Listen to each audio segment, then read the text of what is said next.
All right, earlier on, I showed you an example of how to configure rsyslog on a Photon OS box to talk to operations for log. This time around, let's do the agent instead, all right? So as you can see, here's an empty operations for log install, right? If we were to go over to here, over to the agents, you'll notice that there is a RPM base, a Debian base, and then there's a bin base, right? So what I've done was I've downloaded this bin base.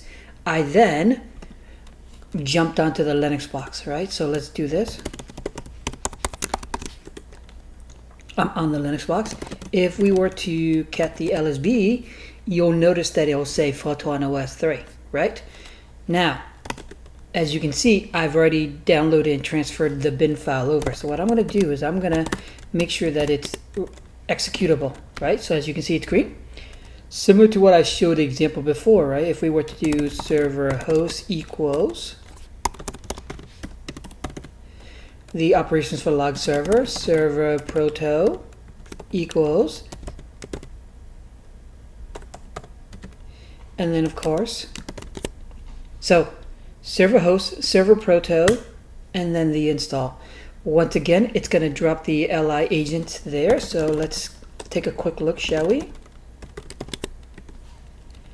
Proto is good, host is good, port needs to be 9543, SSL needs to be on.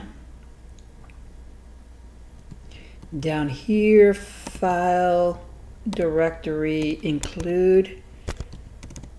Change this over to CF API.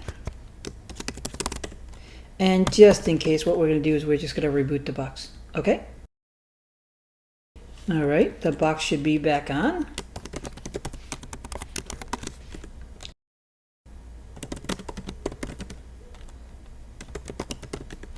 As you can see, it's up and running, right? So if we were to do a refresh, right? Let's go over to operations for log.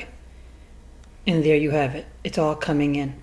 Case in point, if we were to take a quick look here, look into the agent section, we're gonna see there's the agent.